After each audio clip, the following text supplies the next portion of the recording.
Office of the CIO, Jason Conyard's team. Can I call you an elite squad? Maybe the lead squad. Maybe that's too much. We might keep that. We'll see. But welcome to the conversation. Thank you all for coming here. Something really great happens. It happens every year, and that's the IT annual report. And that's where you all get to show all the really great stories, the great results, the great projects that you get to work on all year, and it gets celebrated in one document. A fantastic journey from multi-cloud to cloud smart, cloud chaos to cloud smart, from a standard software company to a SaaS company. All these really great transformations have happened. So we're in a time now where there's some uncertainty. There's been a lot of change, and there's been a need to adapt in many different ways. And adapt and pivot, that means a lot of different things to a lot of different people. So what we want to go through today is to kind of get a sense of what that adaptation and what that pivoting meant to you in the times of change, and with some of the uncertainty that's currently kind of looming over the macro trends, and also translating into the IT environment, because others who are trying to overcome these types of challenges, they're in the same situation as you. They're facing the same challenges. They're facing the same constraints. They're facing the same uncertainty.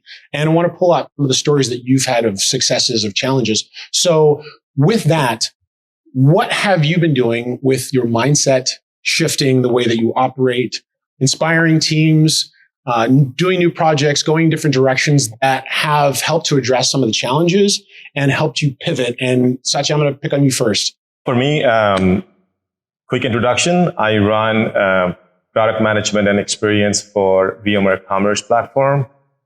To me, the simple answer is change is tough. However, the only constant I believe exists is change. So in a way, product management leads the change for the company, and product management leads the change for the industry as well. So I have personally gone through a lot of changes. Now, the way I'll put it from a macro and micro standpoint, as you stated, is there certain things that are happening at the macro that we cannot control. So I call them as the uncontrollable changes that we should not be worried about or get distracted into. There's certain things that are happening in the micro segment or within VMware where we can control to some extent, or we can have an influence. From my standpoint, I think it all comes down to what's the mission of the team. If we really believe in the mission, and the mission has to move forward, even though there are surrounding changes, and we sort of mentally anchor onto that mission, I think the distractions will automatically go away. So that's been my MO to keep the teams together, having the team focus on what's important for the company, what is creating value for the company, and getting behind it. Yeah, I think connecting the dots to the company-wide goals and connecting with the business helps people feel connected and valued for the work that they're doing. When we see our company pivoting to a SaaS and subscription economy, and us seeing having our teams feel part of that mission, they feel very well connected and relevant to company goals, and I think that helps keep the team motivated. Yeah, I think you're right there, Jerry. Lining up with what the business requirements are is top of mind for everyone. And how do we do that? We do that as a team. What we focus on is, as the business transforms to SaaS and subscription, we have to align our teams that way too. So one thing that we did internally, I think all of us can agree, is that we changed from traditional waterfall things that we've always been doing. We've been doing it that way, to challenging and changing ourselves to a faster pace, an agile methodology, agile mindset, so that we can work faster, iterate faster, and pivot as the business changes. Yeah, JD, I completely agree with that. One of the things that I've been focusing on is solving the problem of inertia, right? Object at rest tends to stay at rest, object in motion tends to stay in motion.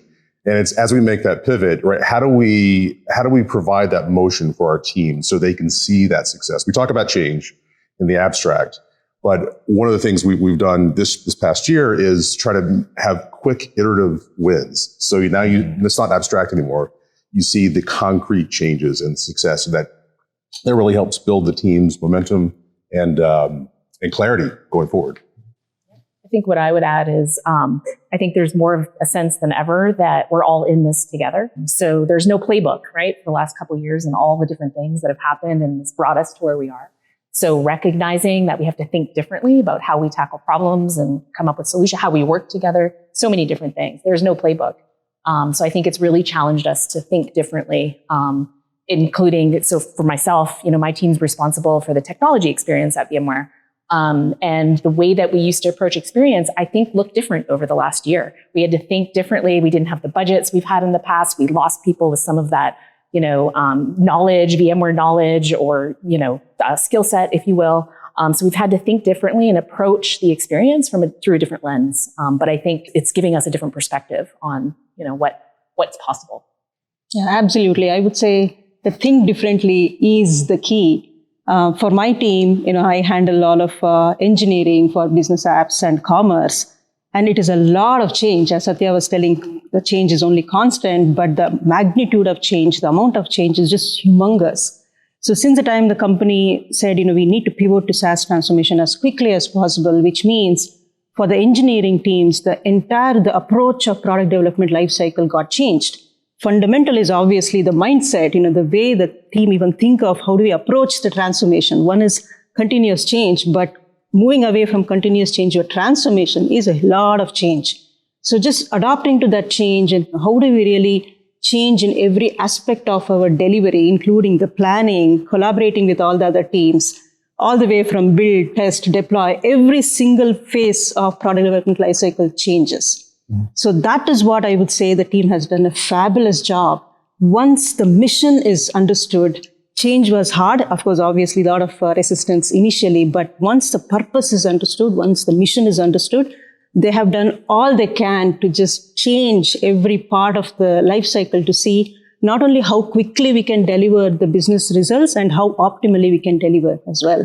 So yeah, kudos to the team. I wanted to add one more thing to what Pam just said earlier too about the constraints that were put in front of the team. That actually gave a shiny opportunity for folks to showcase their innovation capabilities. Several patents came out of the team as a result of that. And this shows that the constraints actually foster innovation and versus just headwind and folks feeling defeated. It actually inspires them to solve it in very creative ways. I would like to call on two things that I heard. One is the people aspect, and the second one is mindset.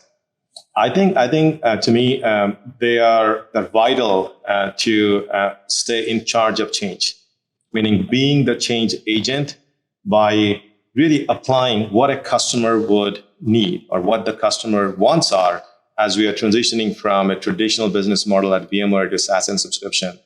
Before we used to talk about what a customer may need, right now we're having to live in the customer's shoes at the mines to really sort of insert into what is that life cycle event or change that we have to pivot as we transition from perpetual to SaaS and sub. That orientation was very much important for the team members. Now, not discounting the fact that we had major attrition, but once we anchored everybody to that thinking process, it was a playbook. It is a matter of you come in, you understand the playbook, you have questions, ask questions. But once you adhere to the playbook, then it is going to be rinse and repeat for the most part. And that's how I think we have not only met our goals over the last 3 years, we have actually exceeded our goals quite a bit, being in IT and contributing directly to the top line of the business and really leading from the front is what I've shown in the times of change. Pam said it earlier, we're all in this together. Right. And I think what we've all done, not just us sitting here, but our teams behind us, is that we were as transparent as possible with shifting business priorities. And we didn't have the rubber band effect where this table was up here and then we had to pull everyone together. We helped with the change management up and down throughout our teams. And what that means is we can pivot also at a faster pace when we bring that change management into play. Which is why probably we've focused on changing the mindset as a fundamental aspect before we say deliver this quickly, right? I guess that's where the mindset change comes in as a fundamental aspect.